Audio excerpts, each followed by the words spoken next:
Hello. Hi there. Well, it's a good sign. We've got, let's see, I've got a couple of people over in attendees. I'm going to promote to panelist. And now, let's see, promote to panelist. Hello. So I hope this is a better start than last time.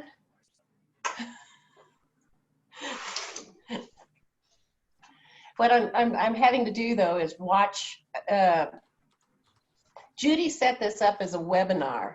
So there are panelists and there are attendees. And I've got the list of attendees over on the side here. So as soon as I see one pop up in there, then I switch them over to promote them to panelist. That's the tricky part.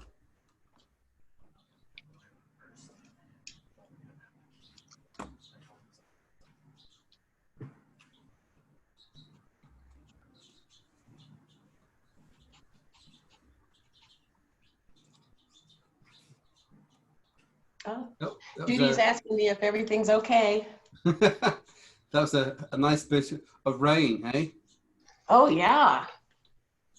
Yeah, I think it filled our rain barrels. Wow. I've got, how many do I have? 1, 2, 3, 4. I think I have 6 rain barrels. Highly illegal. No, they're no longer illegal. But you can only have 2, can't you? Oh, I didn't realize there was a limit.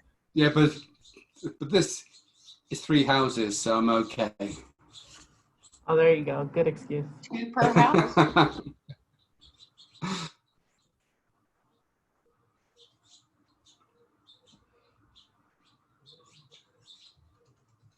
Yes, 6. Nancy, were you able to watch the video okay? You're on mute.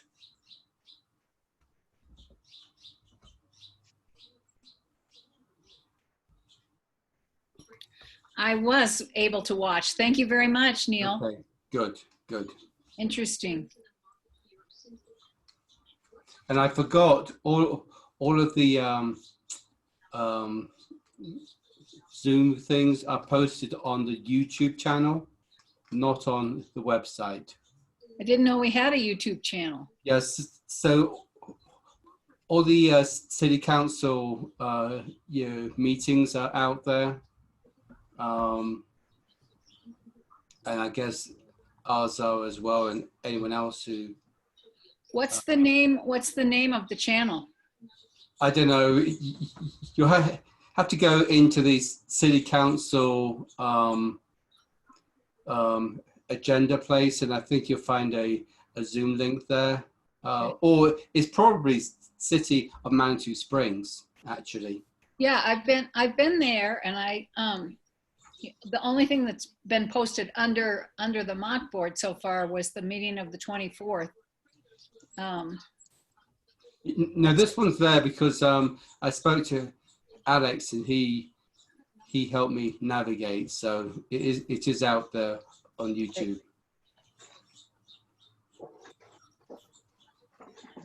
So Nancy Fortune's on. Yep. Yep, I see Nancy. Just her name, not her picture. There you go. It's not time yet. I'm hiding. I know. I always have to make sure everything's working. Yeah, Denise just called me and I sent her the link. Okay. I sent the link out to everyone again today. Yeah, she was having trouble getting in. So, and thank you for doing that, Becca. Otherwise, I probably would have had trouble finding it. So, appreciate getting it. Yeah, Judy said it's a good idea to resend it again on the day of the meeting. Yeah, it really helps. I appreciate that too. So, Neil, are we going to be all done by 7 so we can watch the DNC? Well, yeah, I think there's a reasonable shot at that, to be honest, because as you'll hear, tonight's about assigning actions for next week. Next week will be a longer meeting, I believe. Next week or in 2 weeks? No, next week. Because this week was Oh, pushed. right. It's from a last makeup. one. Yeah. Gotcha. I'm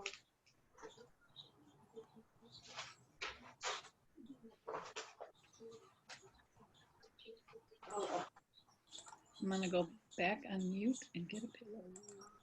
Becca, Yeah?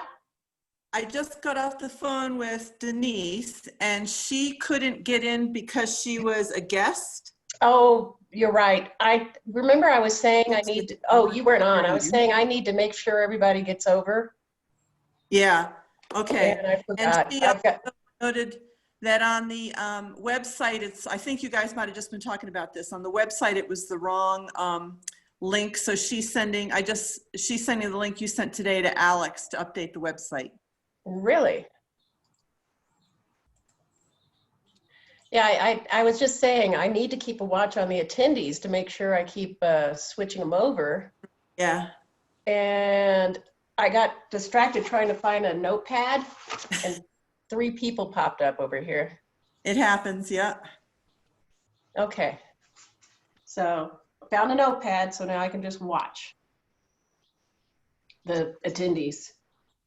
And there was a moth in my glass of water. Ugh.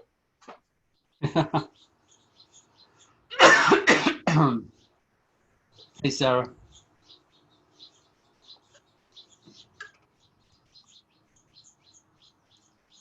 So I have a bird feeder literally behind my head.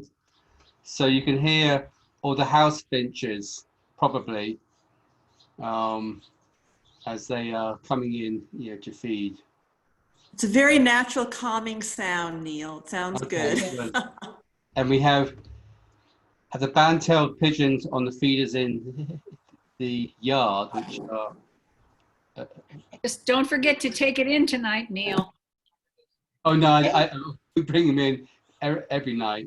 Yay. Yeah, we're right next to, as Randy can attest, to a deer corridor, a bear corridor, an everything corridor. Wow. Everything wild. A bear corridor. Oh yeah.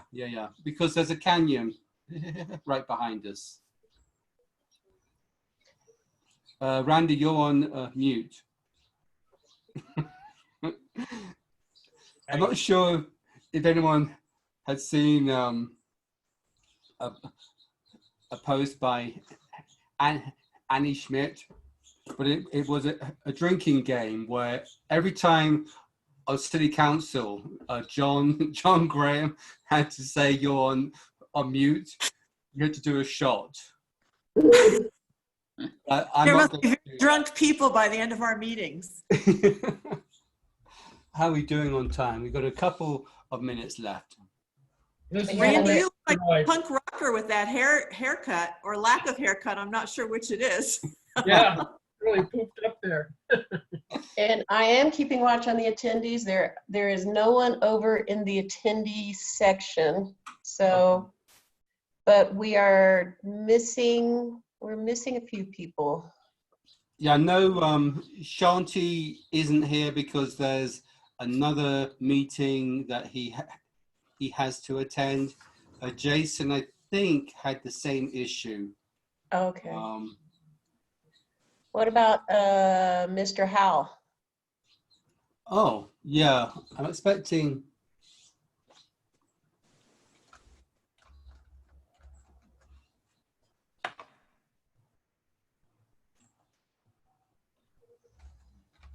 Becca, you could put me over as a guest because I'm liaison.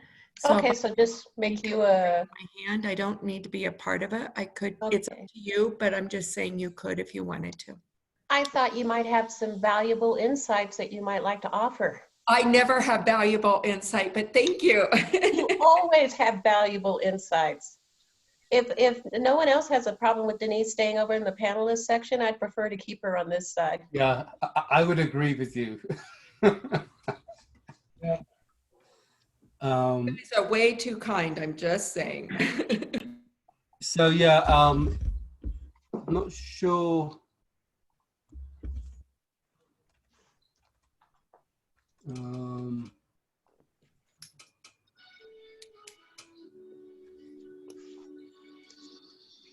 You're on mute, Oh. Denise. There Do you you go. want me to send something to Doug Howe, or Doug Howe, yeah, to see if he, Michael? Michael, Doug's my husband, that's why I said Doug.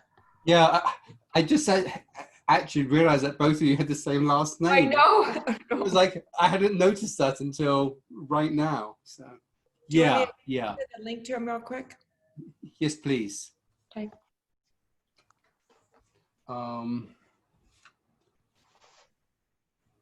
But I think as it is 6:01, we'll call the meeting to order. And we should begin with a roll call. And I'll begin. So Neil Mensch. Shall I just read off everyone's names? Yeah, okay. Okay, so I'm not going to go in any particular order.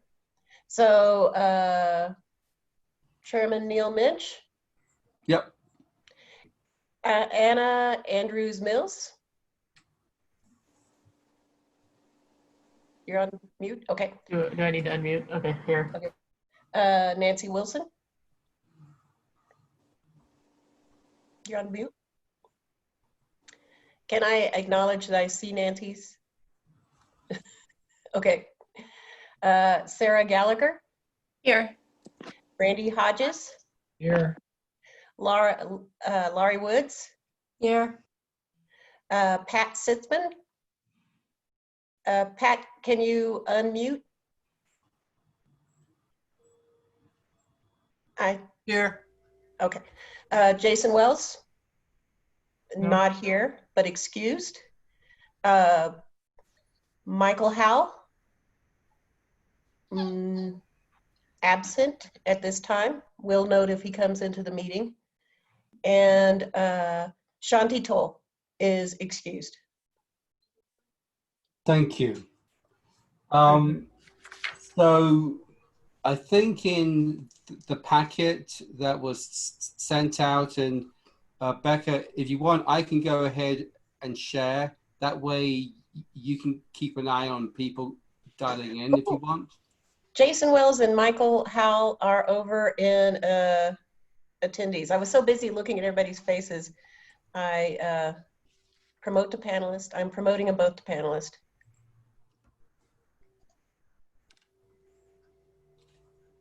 Okay, wait a minute. I didn't get, let's see here. I still have someone over in attendees. Yeek. Can you unshare a second? I'm lost. Oh, no, wait a minute. I found my participants. Here we go. Never mind. It went to another place. Okay. Okay, now everybody's in the panelist. So for the record, Jason and Michael are both on the call. So I'm sharing my desktop. I guess we should, whoa, sorry. We should begin with, there actually ought to be an agenda approval, I think, but I'm going to ask if anyone has any items they want to add to the agenda. I don't think we can add anything to the agenda because it has to be posted for 24 hours beforehand for, the Okay. sunshine laws. So you can't actually add anything to the agenda. You could say you wish to add something to the agenda the next time around. All right, the well, next meeting. I'll get that at the end then. Okay. So let's begin with approval of minutes from July 23rd. My expectation, by the way, is people have read the packet before the meeting. I'm not going to take time to read the packet. So I'm going to ask if anyone had any edits to the minutes from the July 23rd meeting. I would, Jason here, I would have one proposed addition. Yep. Nicole Ortega, Deputy Finance Director, was also present at that initial meeting. Oh, yes, she was. Good catch. And one other one. Neil Minch was nominated by me, not by Randy. Right.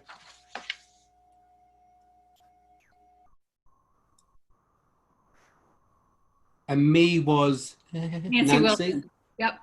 Yeah. Neil, we can't see you at all. You're in the dark. Yes, because the sun's come out. Oh, I that's could it. do this, but what happens is my eyes will not be looking at the camera. They'll be looking at the screen. Is that any better? Much. Okay. So with those two edits, can we have a motion? I'll I'd move move. to approve the edited minutes from July 23rd. And that's Second. Randy Hodges. Second. And seconded by? Nancy Wilson. Okay, thank you. Anna, are you okay with those two edits? I've noted them and can get those Okay. corrected. All right. Well, let's move into public comments on non-agenda items. Do we have any public?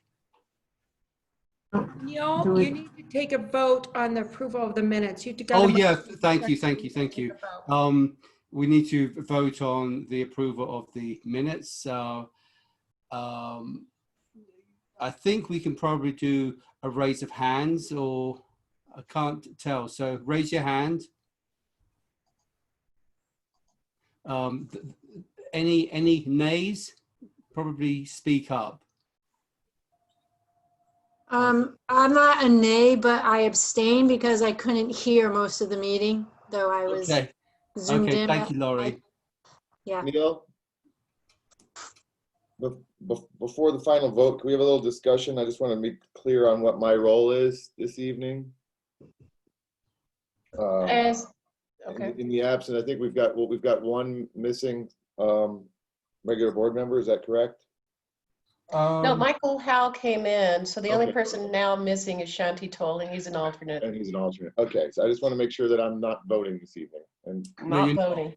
No. okay, and I guess I do have a broader question, I guess, and maybe which goes back to the next meeting's agenda about when we're going to really kind of solidify these rules of procedure and standard operating procedures and so forth for the body as a whole. Yeah, That I'm doesn't going seem to be a ask. topic tonight. I'm going to ask you to hold that, please, because I think we have that as one of the action items that I want to talk about.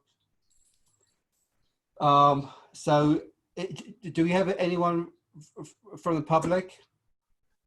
Nope, there is not a sole other person in the attendees, just the 12 people over in panelists, which of course includes the two staff members, Denise and myself. Okay, so new business item 1. So we did have a call with Kim Weber, who is basically Rebecca's counterpart for the City of Steamboat. I'm not sure if those notes have gone out to everyone, Rebecca. I did not send the notes out to everyone. I asked Judy if I should include them with the packet, and she said I could, and I meant to send them to Alex, and I did not. Okay. Well, we'll make sure that you get those, but I think just to summarize, I think Michael was on the call, Sarah was on the call, and I think Pat Yes. was on the call, Nancy and Becca, and myself. But they've had I a was there. program since 2009. And they gave us some very good inputs on pitfalls to avoid,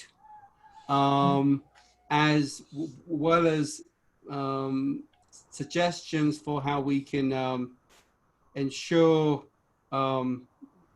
good interaction with the city council.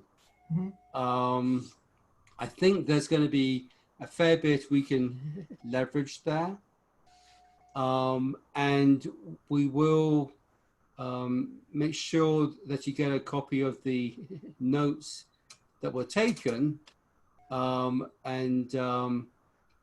because that's going to be important as we move the process forward here.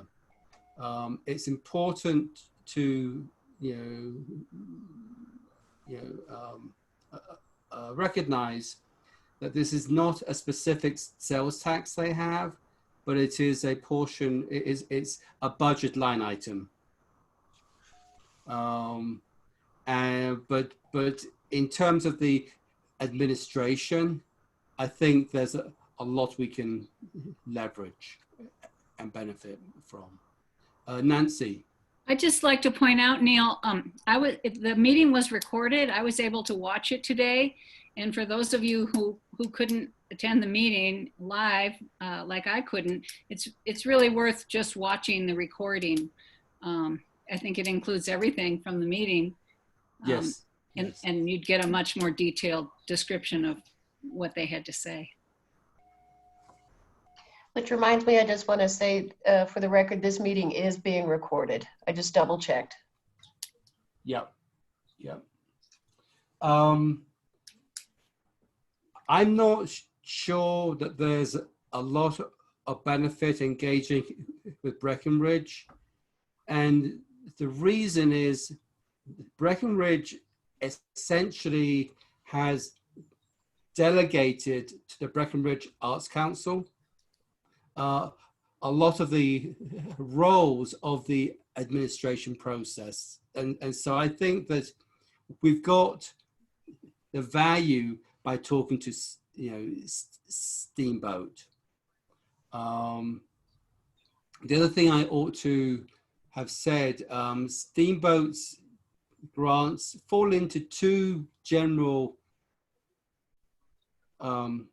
buckets. There's a number which are, I'd say, 5,000 and less, and there's a number that are 10 or 20 or 30,000. So there was quite a distribution of the award amount that they manage, and I thought it wasn't totally unlike what we're doing, where we have I call it the mini grants, which is the 34% for Manitou's nonprofits in arts, culture, and history. And then we have the 66% for the 5 other projects, which are largely capital. For others who were on the call, is there anything that you want to add? I mean, Michael, you were there. Actually, Anna, I think you were there. I think I might have got you and Sarah mixed up. Anything that you guys want to add? I've got the link to YouTube of the meeting. I'll put in the notes so we can all watch it. But I think the application process, we could steal a lot from that. So. Okay, thank you. Okay, I'd like to. Yes, Michael. I'd like to make a brief comment here. Okay. I'm trying to pull up my copy of the Steamboat issues, but I can. There is a copy of the Steamboat on the screen now, but it's not mine. Could somebody please remove that? Are you sure? I'm the only person who's shown a screen. Okay. Okay, just a couple of things here. Steamboat has a population almost 3 times the size of Manitou Springs. And that's just their citizens, doesn't count their year-round tourists. They have a much greater access to finances than we do because their tourist season is year-round. Ours is somewhat year-round, but it's primarily our summertime. Steamboat is more flexible on the finances that they have access to, and I think we need to keep that in mind.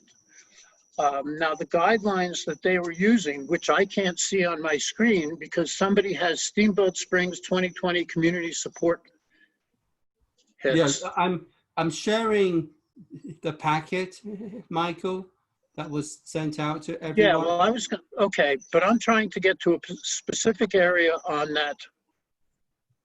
Which page? Steamboat Springs. No. Which page? I don't know which page because I don't have access to mine because you've got half my screen. Okay, I'm not sure I know what you're talking about, but. Okay, that's fine. Okay, that's good. Stand by.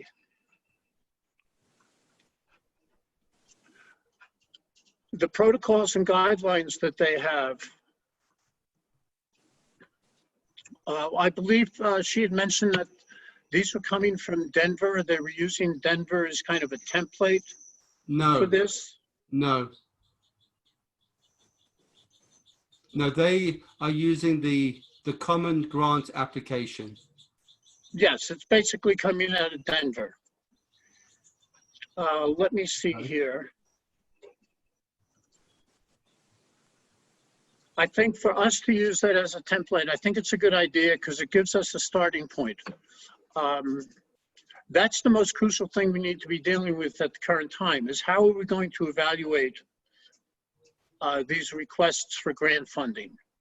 Yeah. Not the 34%. We can get on that like next month, but I think we need to move quickly on the protocols and procedures on determining qualifications. I think we can use that as a template, but I'm in the process of making some edits to that coincide more with the nature of Manitou Springs. Well, I'm going to ask you to hold that because item 3, I think it is where we're going to be assigning some actions for individuals or groups of 2 to come up with a recommendation or a proposal, okay? Okay. And the application is one of those items. So if you could hold that, Michael. I will, okay. But I need to share the packet again, okay? Go ahead. Share. All right. So one of the things I did was I put together kind of a timeline counting backwards. And do you all see draft timeline on your screen? Yeah. Is it big enough? Not sure I can enlarge it actually, but. May I ask a question here? Yeah. Are we moving on to item number 2 under new business? Just discussion. Yes. Okay. Thank you, Anna. Thank you. Item 2. We're going to be talking about the timeline of when we can start awarding grants, as well as in this section will be what we anticipate the 2020 MACH dollars will be. The most important date on here. I can't see it. It's too small, and I have full screen. Can I don't know if anyone else has that problem, but Okay, if I'm cutting into your okay, that's better. side view, the most important date on here is this Wednesday, February 10th. Okay, this is when we expect to have the final numbers for December, and hence the final amount of dollars that are available to be distributed. Wednesday, February 10th. Okay? Neil, Yes. I'd just like to point something out, and I'm only going to do this once. But this committee was originally supposed to begin meeting in May, and we didn't begin meeting until August. And I think it's this timeline is nice, but it's not a critical timeline in terms of when we have to start awarding money. The ordinance doesn't say anything about when we have to start awarding money. And I just want to say, I think it's important that we have all our ducks in a row. If we have them in a row by that date, great. But if we don't, I think this group has the freedom to go beyond that, get all of our procedures and everything in place, everybody on one page regarding it, just like we heard from Steamboat, before we proceed. And I think that's more important than meeting what's really kind of an arbitrary timeline at this point. That's just my opinion. And maybe we'll have it all done by February 10th. I certainly hope so, and I expect so. And I say that because I don't think it's, well, your point is taken, but we do have to, so you kind of see in this yellow box that I'm saying communicate April for mini grant distribution, which gives us an extra month of fluff potentially from the timeline that is shown here. Okay. Bear in mind that by January 10th, we will have November actuals. So we're going to know July, August, September, October, November, what the actuals are. And we'll have an idea of December. So we don't have to wait until Wednesday, February 10th to begin. I'll call it allocation. But the hard work is before that. So using the February 10th as kind of like an anchor point, because that's the ideal date, right?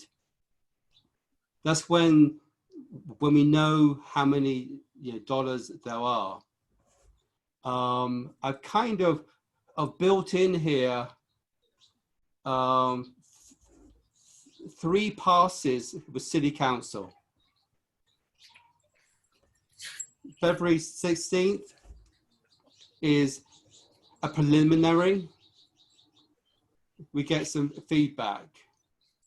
February 23rd is a preliminary with the edits that may have been suggested. But March 2nd is when we would want to get the final approvals, thus enabling checks to potentially be issued that week. But our outward communication is going to be April. Okay. Even on the application, we'll set an expectation that any checks would be issued in April. So was that Nancy who was speaking earlier? Yeah. Yes. Yeah. So that kind of gives you a month plus of fluff in this schedule. Can I ask a question about how this, and maybe this is for Becca, how this timeline and just the process generally reconciles with the municipal budgeting process, because of course the budget needs to be adopted by the end of the year. I assume there'll be a lump sum appropriation then, Becca, with whatever funds have been accumulated, and that'll just pass in the budget in a dedicated fund balance, and then the advisory board's process will dole out those funds That's correct. as they've been appropriated in lump sum, so that the total amount's going to be known, I assume, as the budget's adopted in December, correct? And then it'll just be up to the board. No. We're not going to really know how much because the December sales tax, we don't receive it until February. So we will have a estimated amount, and then we can just put in an estimated amount to be spent. And then when we actually know how much there will be, then we can adjust accordingly. Particularly, at the mid-year budget amendment. Okay, so that'll kind of clean up as part of the 2020 budget amendment process. It'll be appropriate. 2021 lump sum. And I guess I'm just wondering there is no expectation for public involvement with the appropriation, because those applications won't be be accepted. So the funds are going to be approved without public involvement. Input. Is the ordinance was the ballot measure that was the public involvement, Jason, 0.3%. Yeah, that makes sense. I just want I just looking for some clarity on where and when the public, because each year there's always that big wish list, and there's usually a lot of public involvement through the budgetary process, but there will not be when it comes to these funds, because they're going to be appropriated kind of generically in December, and there's not really going to be at least a budgetary public input process on this, because it's going to have been passed already. That is correct. Yeah, it's a special revenue fund. So if the money doesn't get spent, it doesn't go away. It stays in this special revenue fund. So, this is a draft, and my expectation is in 3 weeks' time, we'll be in a position as a board to determine what the timeline is. I just wanted to get something out there to set an expectation, to Nancy's point, of timing and the work that needs to be done. So working back from February 10th, I had a final date for grant applications. I had a start date for grant applications. Whether we have a separate eligibility process, I think that will be resolved as part of the application process. But at some point, we have to communicate what the eligibility requirements are. And I arbitrarily set that at November 13th. 2 items from the Steamboat meeting that are important. Kim Weber said that we should have City Council approve application rating matrix to avoid issues later. We should have City Council approve our conflict of interest statement to avoid problems down the roads. So there were some things that was, sort of strongly suggested that would help us not encounter issues later. So for the record, and to Jason's point, the mid-year budget revision has $120,000 assumed as being the 0.3% tax receipts for July to December. Okay, that's our benchmark, I'll call it. It may be more than that, it may be less than that, but it's the order of magnitude that we're expecting. Okay. And I wanted to give people an idea, and I'm going to focus on these sort of mini grants, as I'm calling them. If we take a third of that, that's 40,000. And if we have, say, 20 nonprofits apply and get awarded, that's an average of 2,000 a nonprofit. If 10 apply, it's 4,000. If 40 apply, it's 1,000. You know, but that's the magnitude of dollars that we're talking about for the 34% of you know smaller nonprofit awards. Neil? Yes. This is Nancy Fortune. I just wanted to suggest that maybe Becca could let us know how many nonprofits in the past have come to council asking for funds, to give us an idea of historically how many have come, because that might influence how you advertise this as well. And Does that make sense? I have never quantified it. I would say it's like 5 or less. I don't think we've had a massive number. Yeah, I'm going to share something that is taken from the MACH presentation that was made, where they kind of captured, at least at that time, who the eligible non-profits were. I'm just trying to find the list. So I'm going to go ahead and share this, because I think it's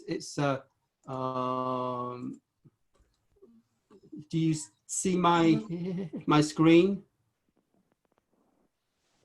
Let me enlarge this for Nancy. So there's quite a list here, and there's probably some that have been added, some that may have dropped off. I don't know, but you know, there's quite a few potentials. And one of the actions we're going to be talking about is what are the eligibility requirements. This was just capturing a list that the MACH ballot initiative committee had identified as potential candidates. Okay, I'm not saying they're all candidates, but they are potential. So there's probably 20 on here. Yeah, there's about 20 on here, and I'd say of the 20, about 5 have come to City Council to request funding. Okay, cool. But your point of establishing the criteria and then the advertising, the opportunity is kind of what still needs to be done. So thanks. Yeah, and I've got to close this item and get to the right one now. Sorry guys, I've got too many things open. I'm not sure where the actions are in the packet. Maybe that got left out. So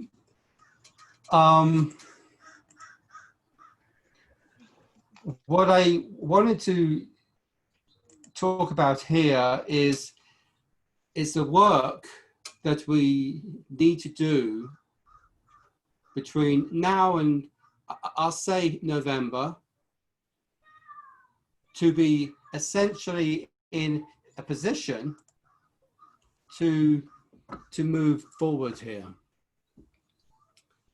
Some of the work I identified were the application form and the eligibility requirements. A second item was develop the the rating criterion.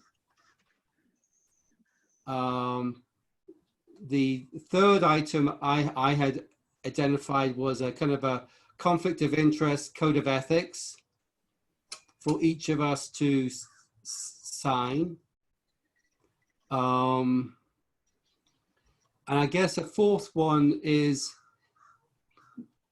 building upon the application and rating process. What are the incremental, requirements for the Mantua Arts Centre, Miramont Castle, and the Heritage Centre, given that they're part of this other bucket. And I think, Michael Howell's comment, I think, was referring more to the 66% and how we have a objective process for library, Hiawatha, MAC, Miramont, and the Heritage Centre. And that may become its own rating criterion task, is how we manage those. Are there any, I call it, other pieces of work or procedures that we need to be developing? Nancy, you're on mute. Nancy, you're on mute still. You're still on, there you go, there you go. It's still on screen sharing, so I can't see anybody. And the screen doesn't have, the shared screen doesn't have anything that we're talking about on it. So maybe you could close that. What? Is anyone, oh, I'm sorry. There you go. There you go, thank you. Okay, Neil, could you keep that off the screen? Okay. I'm going to access the work session from August 14th, and because you're bringing up some points that I need to access that first. So go ahead. I'll deal with this. It's fine. Go ahead with what? With whatever you plan on doing. Okay. Neil, okay. Yes. I think there are several things. I don't know if I'd put them in the, how you want to fit them into the categories you have. I first think there needs to be, we don't have any policies and procedures in place as to how this group will function, number one. And until we get that in place, these meetings are likely to be a little bit difficult.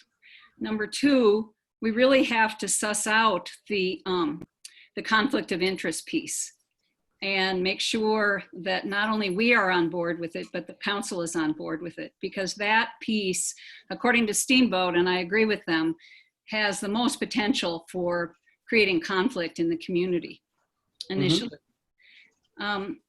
I think we're in some ways, we're getting the cart before the horse here.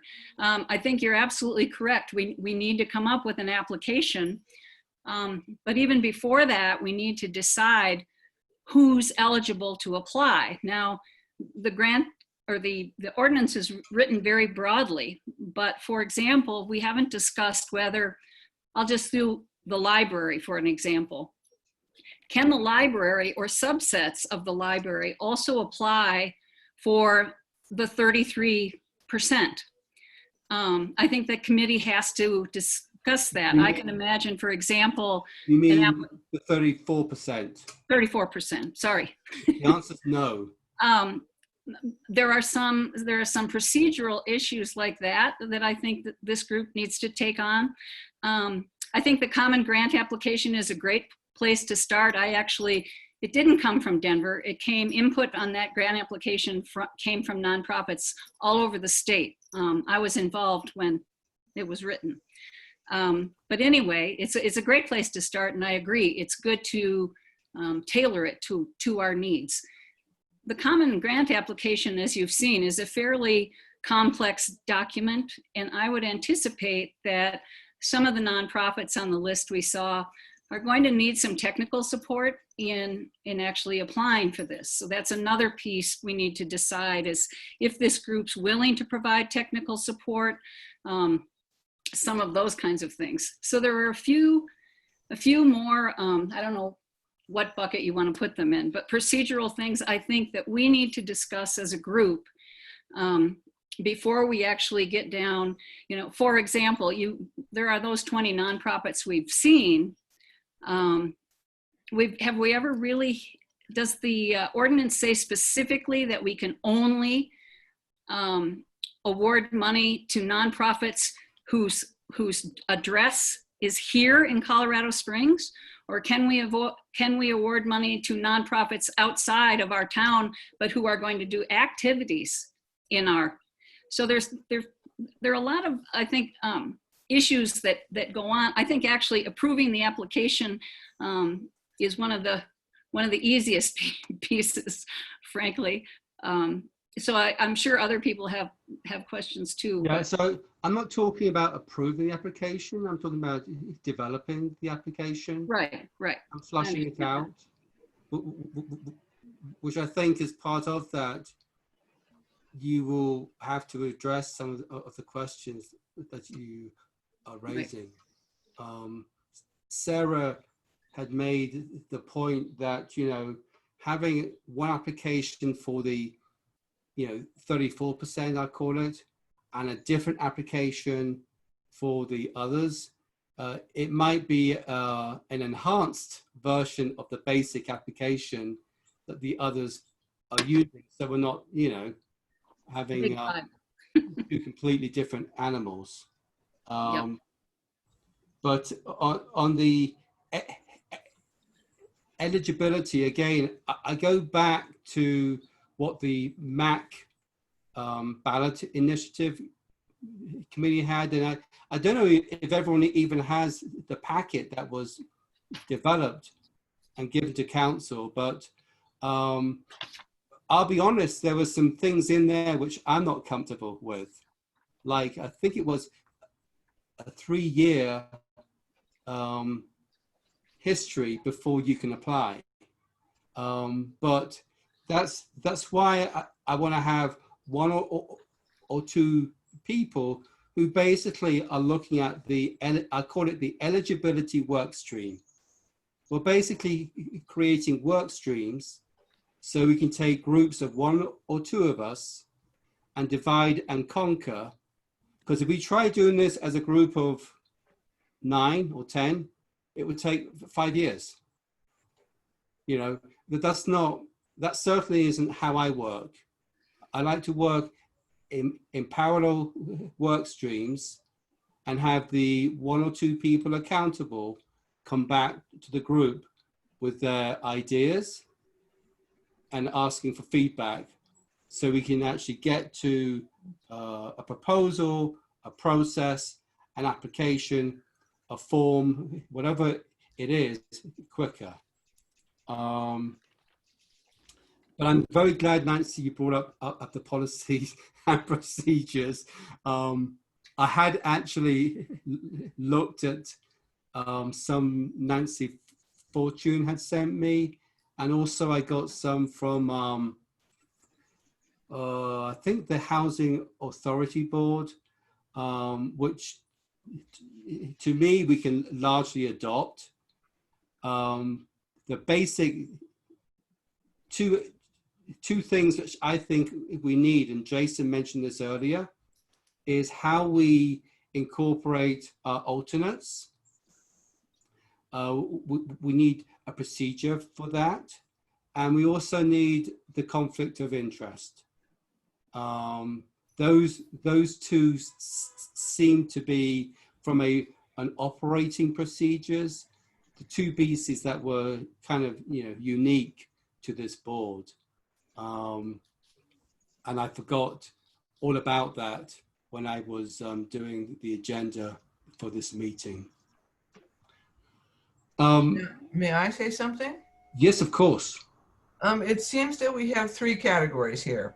We have the board piece, which I fully agree with you, Nancy. We need some SOPs. We need some conflict of interest statements. They clarify things. We need how the alternates are going to be used, if at all. Secondarily, we have the organizations themselves, which has to do with not only the applications, but we can't write an application and ask them for information that we don't understand the eligibility for. You know, are you a 501(c), et cetera? Do we need to vet you through Colorado SOS, et cetera? Do we need you to be in business for 3 years? The third piece that we have is the whole money distribution piece. How is that going to happen and when?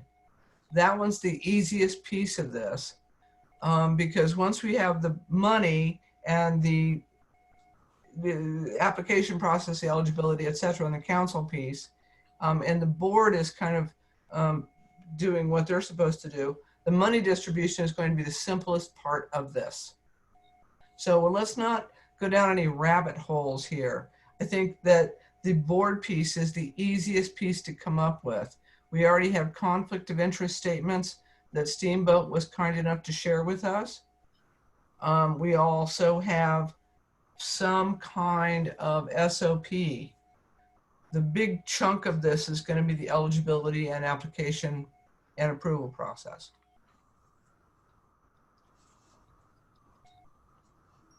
Thank you. Thank you, Pat. I'm going to just, yeah, Michael, did you find what it was you were looking for? Yes, I did. Do you want to? Okay, stand by. These are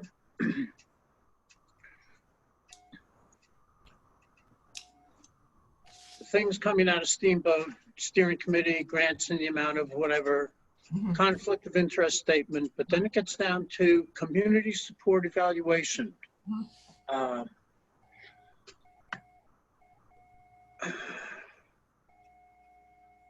How would you describe the use of the funds? These are things that the organizations requesting funding will have to fill out. And then there's that section criterion where we, as a board or a committee, we will score their responses.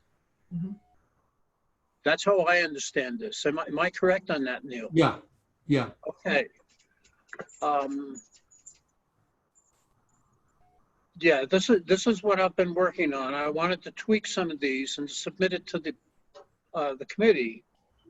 Well, I'm going to actually wait, Neil, because these are some of the key things that the people in the community, the organizations, and the people applying for parts of that 34%, they need to get this information as quickly as possible. I agree. Go ahead. Go ahead. So this is why I wanted to establish these work streams. And, you know, I would like by our meeting next Thursday to have something that each of these work stream, I call them sub-teams, have developed. So one of these is conflict of interest. And I've spoken to, Randy about this.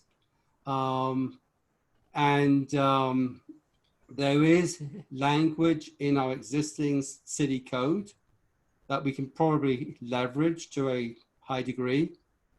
And we can probably leverage the Steamboat board certification, I'll call it, where each of us will sign this thing, acknowledging which entities we have a role in. Randy's done a bit of research on this. If there's anyone who would like to join Randy in turning this into a proposal for next Thursday, now's a good time to speak up, knowing that we're going to have application, eligibility, and rating criterion as 3 additional work streams.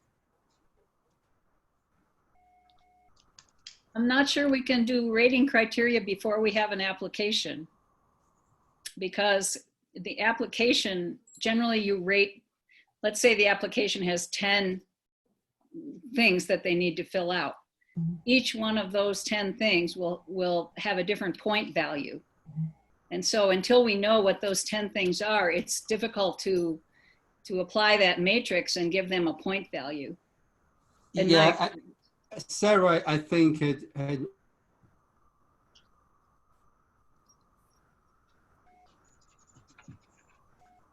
so maybe there are only 3.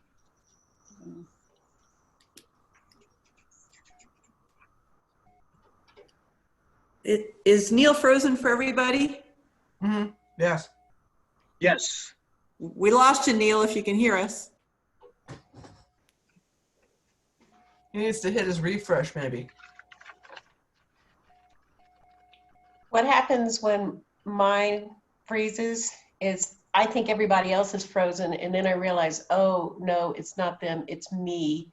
And then after a while, all of a sudden I fall off, and then it comes back on and it counts down, and then I can get on. So he's now fallen off, so hopefully he can get back on now. I mean, it kind of happens automatically, assuming it happens the way it happens to me. Nancy, maybe on the phone with him. That's She's what on I'm the phone with thinking. somebody. Sarah could take over chair until he comes back on. Thank you. Okay, so Neil is working on getting back in. Very good. So Sarah, you're in charge. Great. Where's my gavel?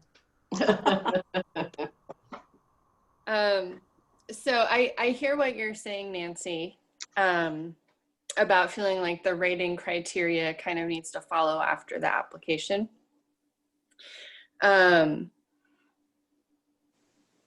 Does it feel to the rest of you like the application form and the eligibility are 2 separate things to be worked on? No. 2 discrete things?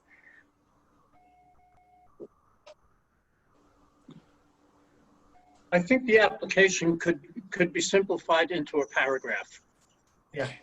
Basically, our decisions are going to be made on the criterion that people are able to supply us with. Correct. For example, activity program reduces city service requirement or aligns with the city's mission values. That's one of the things that we'll be looking at. Ability to demonstrate benefit according to the human service plan. That's not ours. There is evidence of meaningful collaboration with other service organizations. These are the things that are going to take a tremendous amount of time for the people applying for these, as well as for those of us who are going to be reviewing these. I mean, people are going to have to be furnishing a tremendous amount of information. We're going to go ahead, Sarah. Yeah, I agree with what you're saying about that, Michael. I write grant applications for pay. This is one of the things that I do as a professional. And for a $2,000 grant, I would never fill out the Colorado Common Grant application. It's far too extensive, and I think that it's cumbersome, especially for the sorts of small nonprofits that are going to be applying for this. So I think that the folks who are working on this application proposal really have the responsibility to make this as streamlined as possible for these small organizations that we want to support with this funding. We want to make this really simple for them. That's my feeling.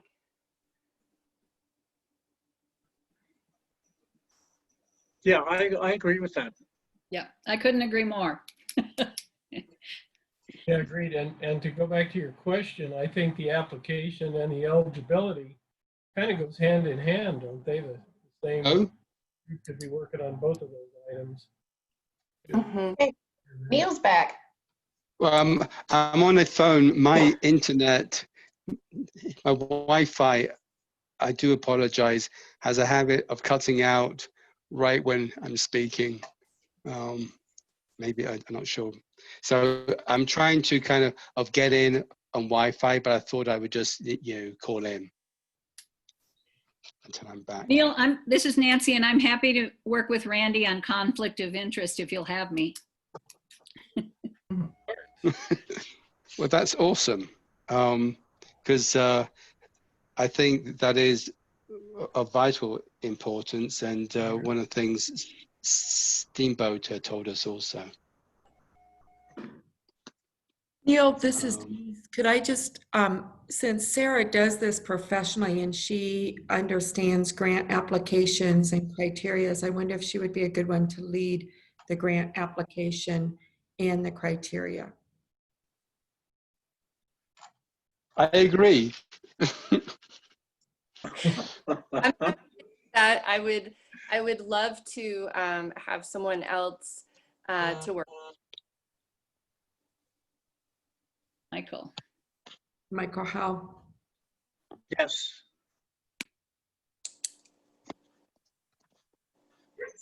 Because I've had to fill out quite a few of these myself, and I've had to review quite a few of these as a museum director. So yeah, I'd like to work with Sarah on this.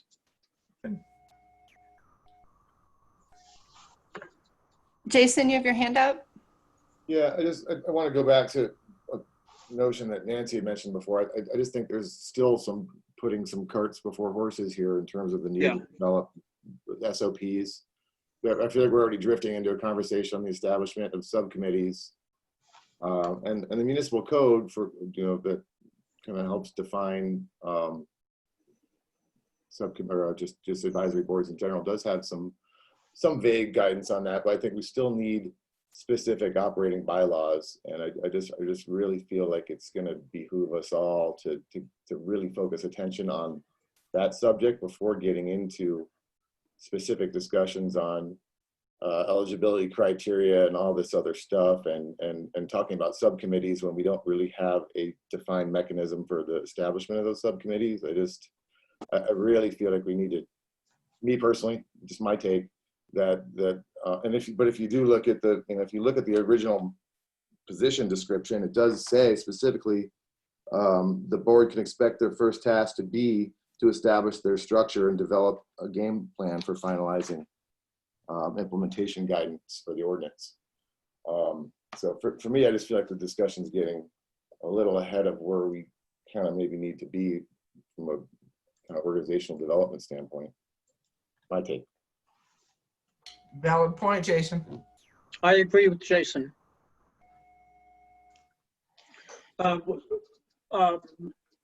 month, 2 months ago, we were sent out a 32-page handbook for boards. Have people had an opportunity to go through that? It's just a brief 32-page thing, so. Was that the CML, Becca, was that the CML guidebook on boards and commissions? Stand by, yes, it is, that's correct. Okay. For me personally, I think a shorter read, I think it's a great publication, but I think a shorter read for everyone and more on would be to read the municipal code provisions pertaining to Manitou Springs advisory boards. Yes. Section 2.09.101 and beyond. Rebecca, could you let Neil back in? He's telling me that he's ready to join the call. Oh, he joined. Yeah, he's under attendees. Thank you. Panelists. Thank you.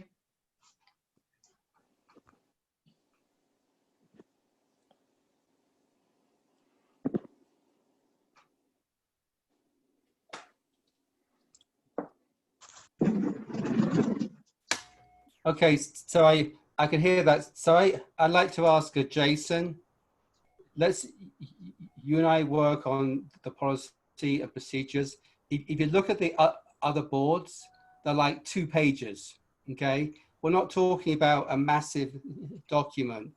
And I think we can largely adopt what the other boards have. with the exception of conflict of interest and how we deploy alternates. So Jason, you and I will take that as a work stream. And I apologize because I actually had worked on this, then I forgot about it.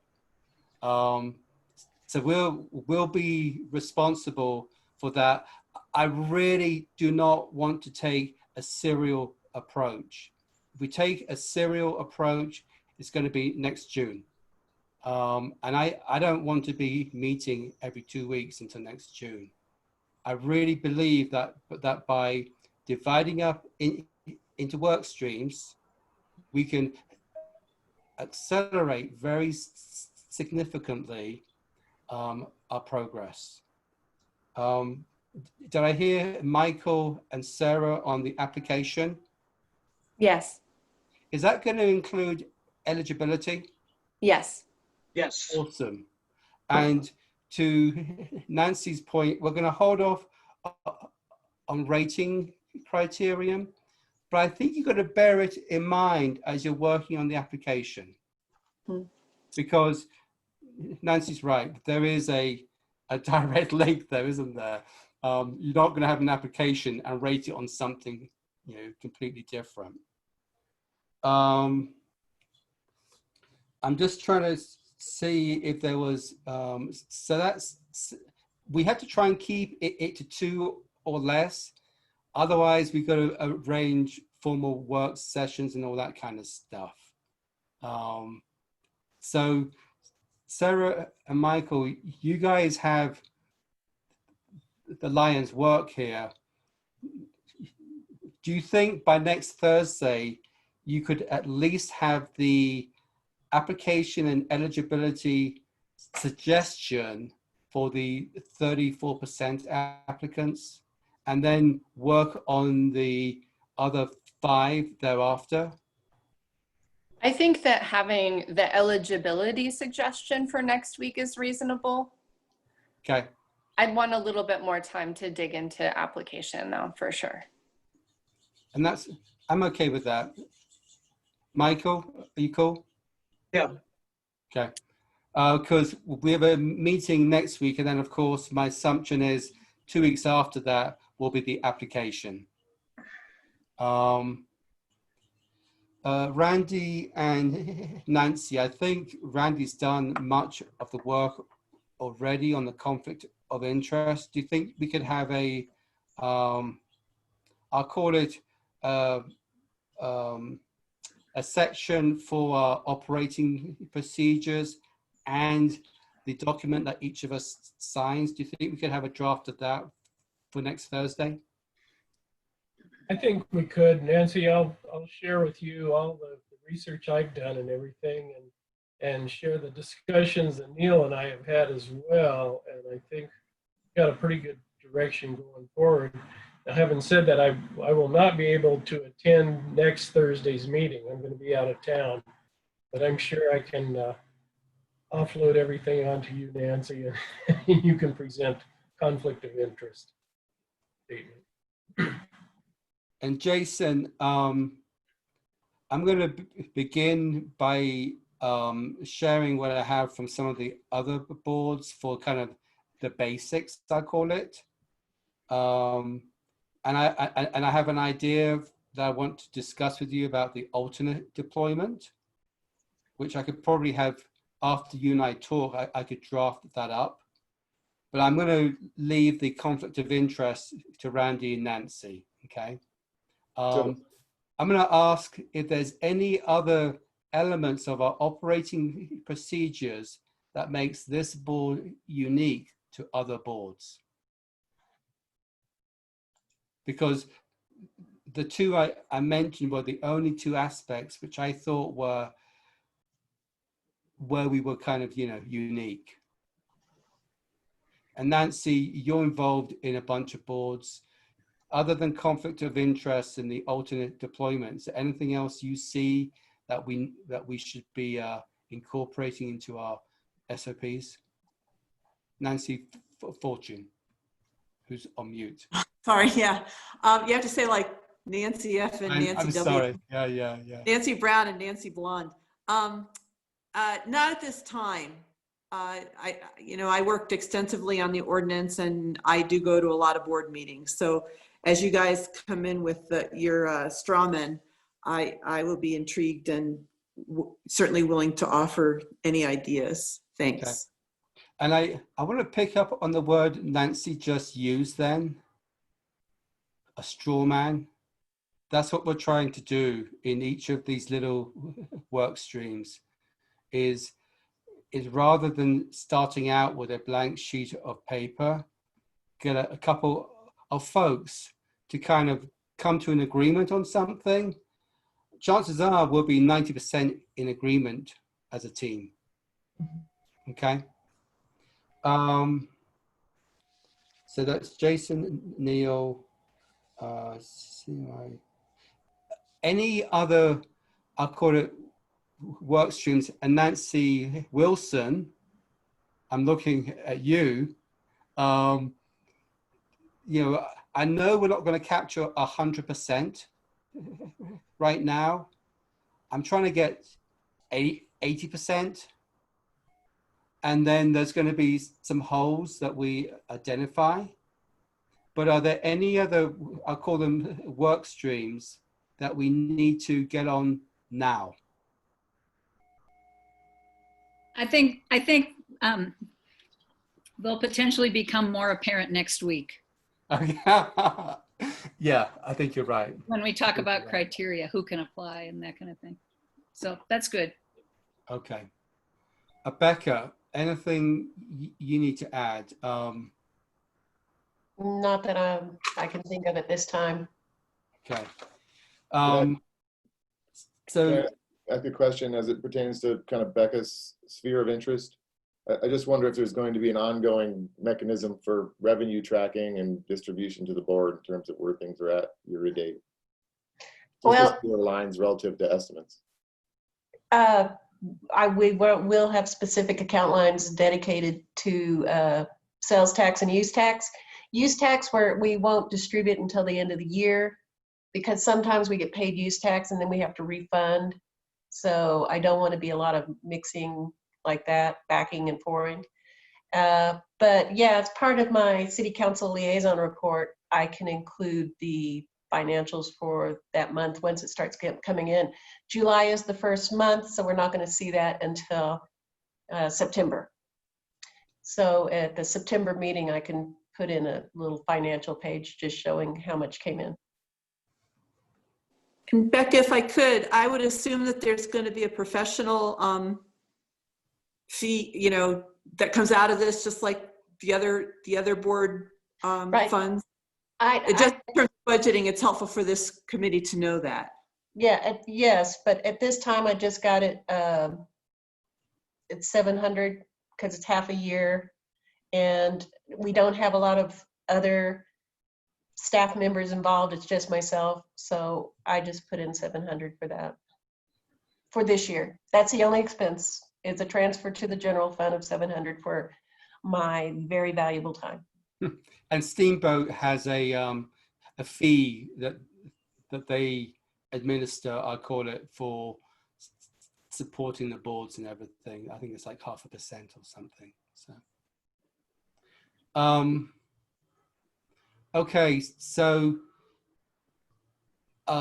this is why I'd like to make next week's meeting kind of a work session, because we're not going to have anything to publish or send out until the actual meeting. So is it okay if we designate next week as a work session, which means each of us brings our content to the work session? Because I don't think we're going to have it in advance.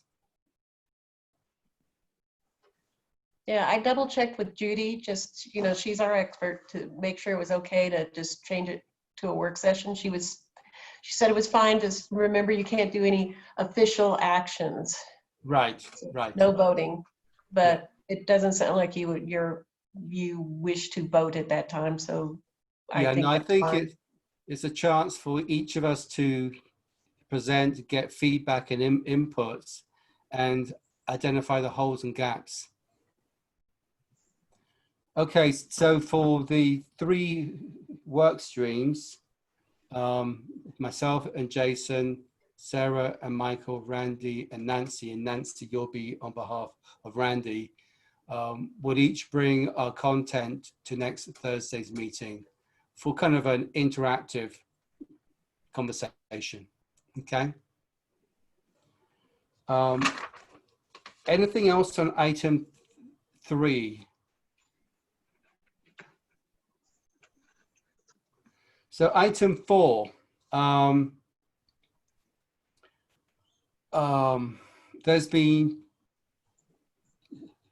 2 meetings of, I call it a library community team, led by Rob Danin, who was one of the applicants for this board, by the way.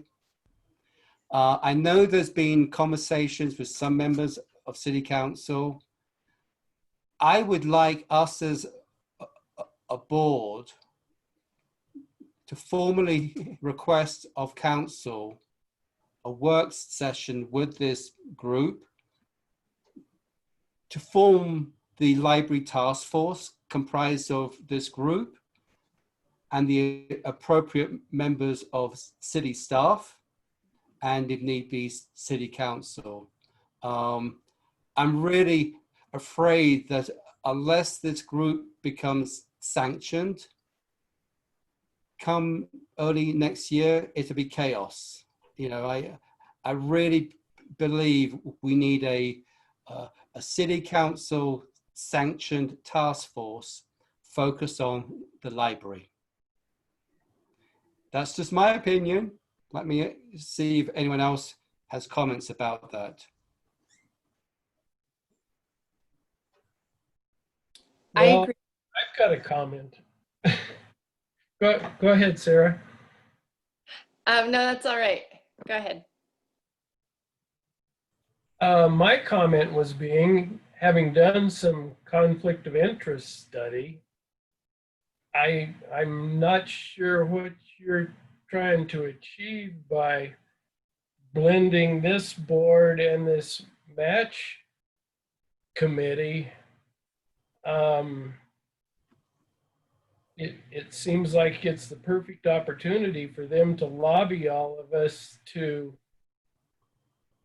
meet their wants and wishes rather than going through an application process and formally presenting us with what they're wanting to do and how much they're asking for. I think you may have misunderstood me. I'm trying to get a group that is approved and in line with City Council and City staff to develop the application. I want no part of the application process. This board should be reviewing.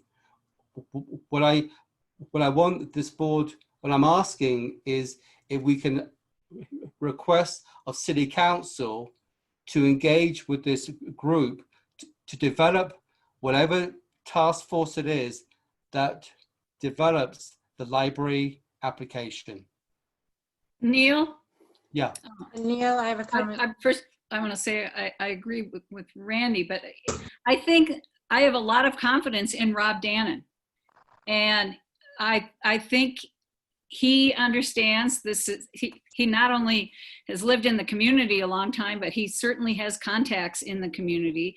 And I think all he needs is a push from us to say, we're worried that you don't have an official group together yet to make an application. I don't think we need to be involved more than that. None of these other groups have the official, although some of them, I guess, get money from the city or have in the past. But I'm not sure that we should pull the library out as a special. Well, it's a city-owned building. You know, I feel, okay, let's leave names out. I feel we need to ask City Council to empower a library task force. And I don't care who it is. I just care that there is one and that's responsible for developing an application to this board. Okay. Does that? I'd like to know what Nancy thinks about that. I see Neil? lots. Oh my gosh. Nancy or Laurie? Well, Lori, if we could hear from Lori. Hi. I guess I understand your feelings, Neil, but I don't think it's our business as a MAC board to tell city council anything, Well, except we're not- what we're doing around the MAC. We're asking. Well, I just feel, I feel very uncomfortable with that. Michael? I agree with Lori. I'm not very comfortable with basically placing restrictions on what citizens can do or not do in forming their own groups. So if city council is concerned about that, then they should approach that. Is it a task force or whatever it is that Dannon is running? I don't think the city should be involved in establishing what citizens can and can't do in something like that. If the city council wants to form a task force, then the city council should go ahead and form a task force. Right now, the citizens are engaged in gathering data. I'm assuming that's what they're doing. But it's for a building that they're not responsible for. Nancy, Fortune. Sure. I thought about this and I don't have a solid opinion at this point, but it raises, as have been expressed tonight, a whole lot of red flags. I would like to sit down. I'm thinking perhaps an analogy to this would be the Bear Smart Committee that came with proposals to council to change an ordinance or to create an ordinance. But right now, it seems like the committee, I read through the minutes that we had in the packet. It seems like that is very much an advocate of the library, although I'm not sure yet because they don't have their norms or their mission statement done yet. But my sense is that they're purely an advocate for the library. Well, I'm not sure what they're for, but I would be concerned about Randy's concern of conflict of interest there. And do we truly have the entire community's input on that? So there's a lot of things to balance here. So I need to talk with some more people. Okay. But I'm really happy that the committee is at least discussing this. I certainly wouldn't go to council quickly and ask for this to be done. So I guess my thing is who is going to develop the library application? That's all I care about. Yeah. Okay.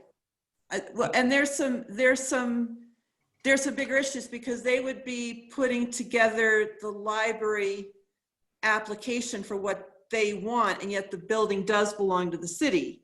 Exactly. That's why it needs to be. I know. That's why it's an issue. So I would ask everyone to keep thinking about it. I'll keep thinking about it and talk with some more people about it. I'm not sure the best way to go forward at this point, but I think your input as a board is important to that. But I wouldn't go asking council for anything too quickly on it. Okay, Sarah? I'd like to suggest maybe reframing the way that we're thinking about this issue slightly, and thinking about it as we have a desire to know who the point person is from the Heritage Center and Miramont Castle and the Manitou Arts Center and the Carnegie Building and Hiawatha Gardens, and who are the people that we are going to be working with at each of those entities as they're submitting materials to us. To me, that sounds like that will get us the sorts of answers of who is our person at the city on a topic like this one. I think that's a great way to phrase it, Sarah, actually. Who is the point person to submit the applications at this point? So I think that that's a very intriguing way to go about figuring this out. Because the library is probably the toughest one to figure out, I think. So, you know how Nancy, sorry, Randy? Well, I'm thinking, can we address this in how we write the eligibility statement? You know, you can, like Sarah says, you need to identify a point man. You need to state Point. goals. Yeah. But maybe we should focus on our requirements and what we're going to request, other than helping people address how they might think they want to apply. I'm okay with backing off a bit here. I think Sarah's idea really captures the essence, because it applies equally to Hiawatha. And this way we're being consistent across the 5. Each of them does have to have a point person. I just think 3 of them we kind of know, 2 of them, you know, we don't, but it's the same issue for all 5. So I'm cool. And Nancy Fortune, I'll leave it to you on the behind the scenes. You know, personally, I think some of this library situation is a consequence of not having a clearly mandated. Yeah, and I would encourage all of you, if you have input for me or thoughts, please send them to me, because this is a tough nut to crack to do it well and correctly. I thought I saw someone, yeah, Laurie. Jason has his hand up. Well, Laurie was first, and then Jason will be next. It'll be brief. I appreciate what Sarah said also as a longtime grant writer, that especially with the library in Hiawatha, if we do the eligibility clearly, then it's not, as an example, I'll use the MAC. You might think, oh, it's obvious, it's the executive director, but you put in your eligibilities, things like the executive director might be the one submitting, but the board of directors of that organization have to prove that they accept that what their executive director is doing. So it's the same with the library in Hiawatha, that city, like they have to figure it out. We just have to write something very clear about what that, in a way, chain of command is, and let them sort it out. I don't think we should be sorting it out for them. Thank you. Thank you. Jason.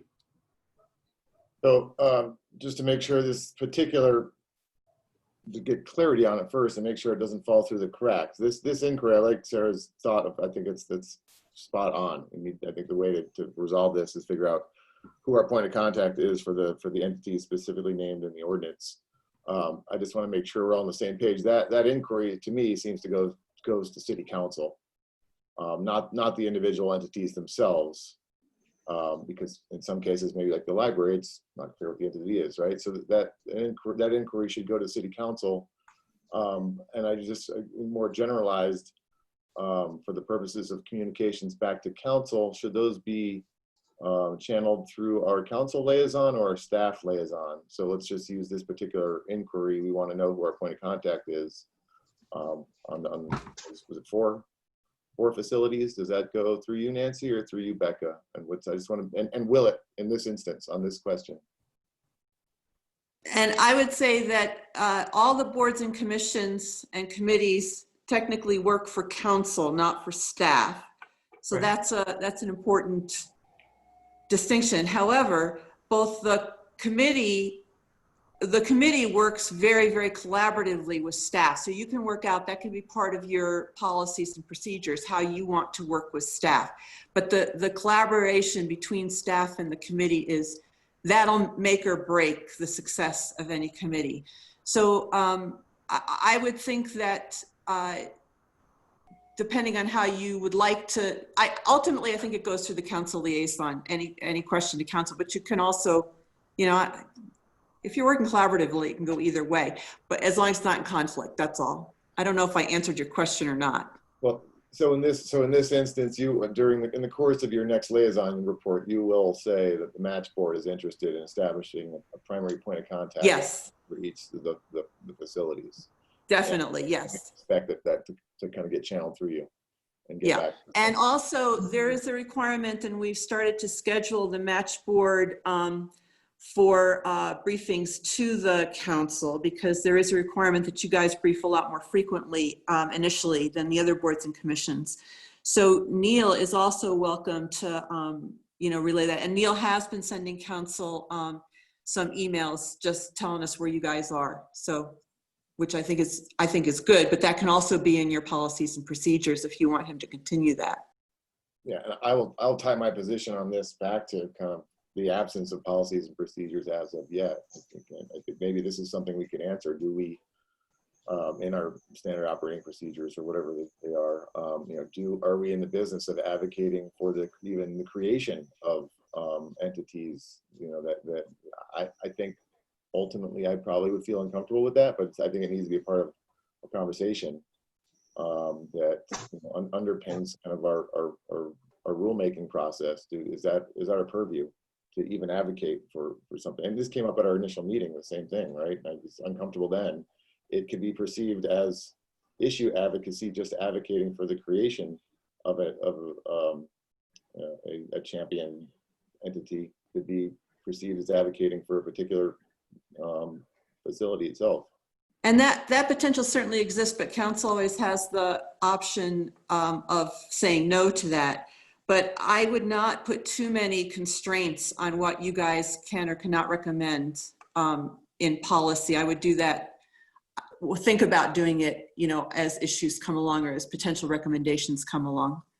I think around the point I originally raised, I think the approaching it through the eligibility requirements will capture it, because if there isn't a name, then there won't be an application. It's as simple as that. So one thing that you'll learn about me, whether it's good or bad, is I'm not uncomfortable stating something, even if I completely change my mind. If anything, it's to try and provoke, and then we kind of think about it.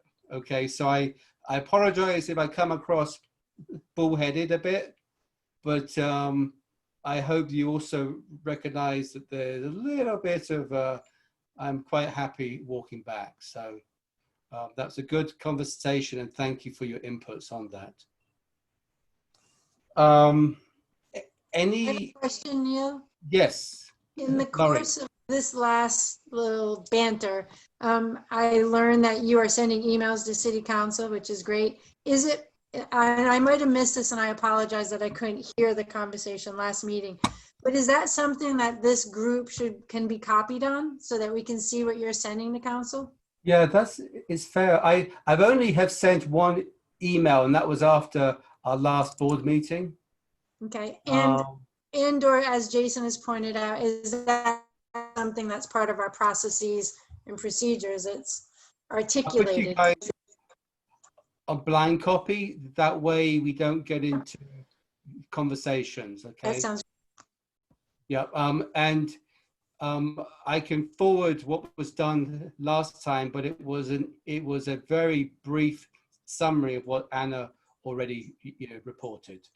And I will be sending one tomorrow or Saturday that would include a couple of highlights from this Steamboat meeting, particularly how we engage with City Council.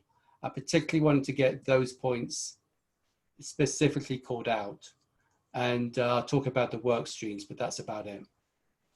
But yeah, thank you, Laurie. Michael, did you put your hand up? No, actually, I was going to comment on the same thing Laurie just did. I think that's fine. But a quick follow-up on what Jason said. I totally agree, Jason. We should not be advocating for any of these organizations or the formation of organizations. That is something we simply need to keep a distance on. We can't be advocating. That's fair. Entirely fair. Okay. Anything else on these 4 items? Because that was item 4. If need be, we'll move to older business, which is the MAC webpage. That's pretty much the same as others. I think the other content we would have out there, but not till we are ready, would be timeline, the application, eligibility, all those kinds of things. But at this point, we just don't have anything else we can really communicate out. So I think all that's out there is when our meetings are and links to the webinar. And I'm not sure we need anything else on our webpage at this point, unless someone thinks there should be something else added to our webpage. Neil, typically the packet goes on as well with the attachments. Yeah. Thank you. Yes. It seems to me to be valuable to have the foundational ordinance up there as well. It is up there. It is. Oh, it is. Okay, great. Yeah. So I'm sorry, I didn't say everything that was there, but yeah, the ordinance is actually front and center at this point. Yeah. Okay. I'm going to go to 7.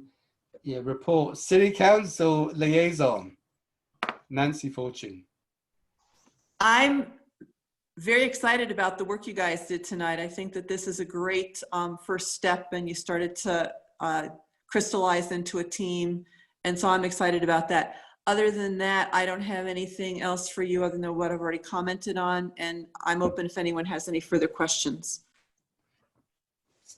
So I'm going to ask Becca, we have the materials from Steamboat. We have the founding documents of the ordinance of the ballot initiative. I feel like the whole board needs to have those, because I'm not sure everyone has the documents that the MACH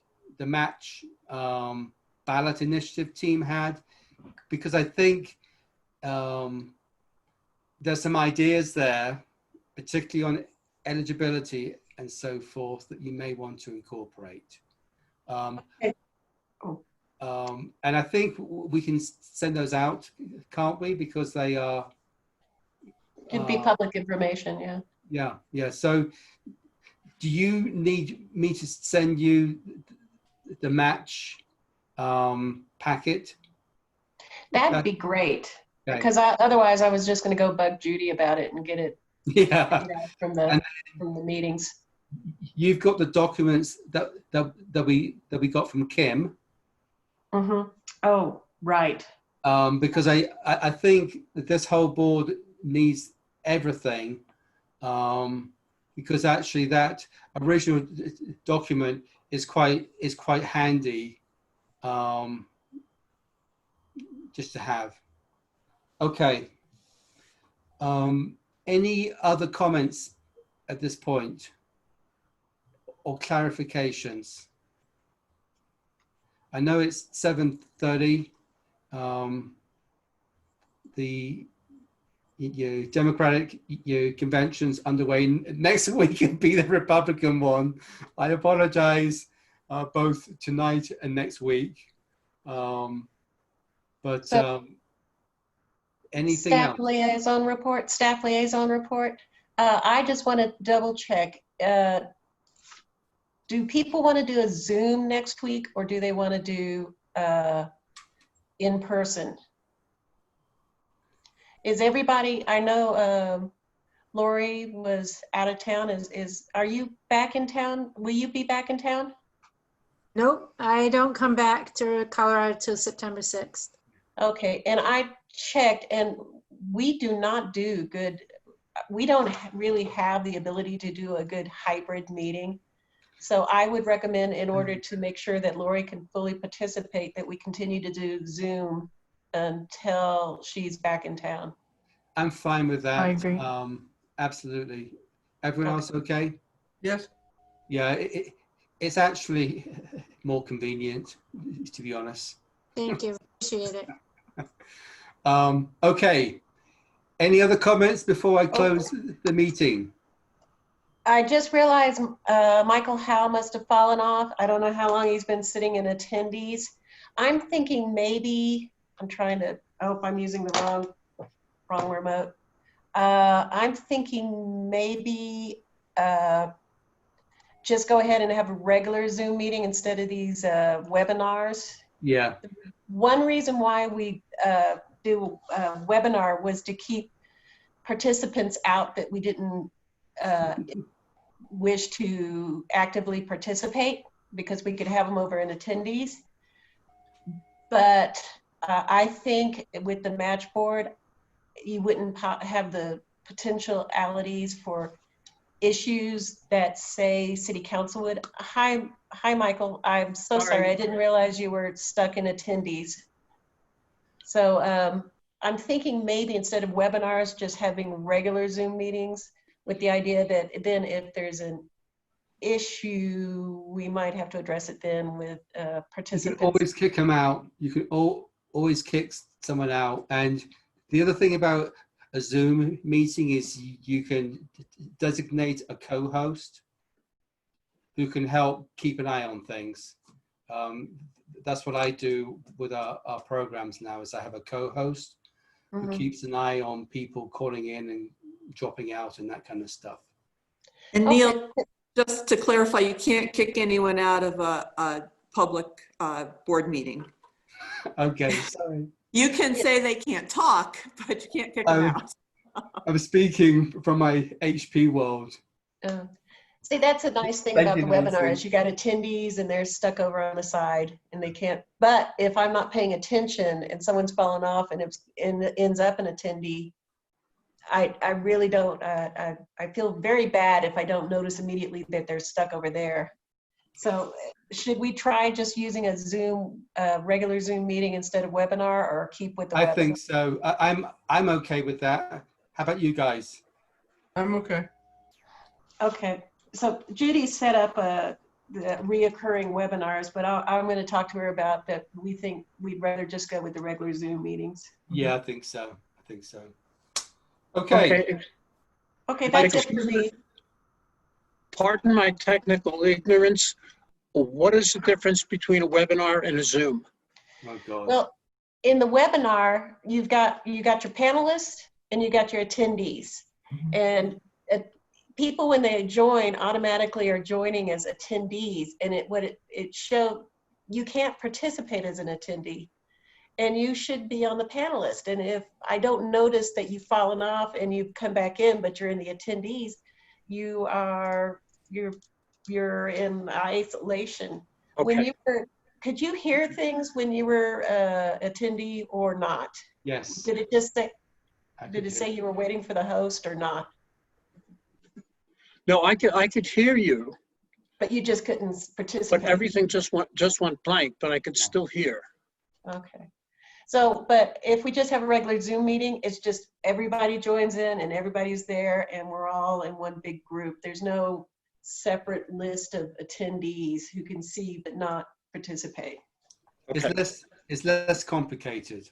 That's probably the simplest way of putting it. It's not as difficult. All right.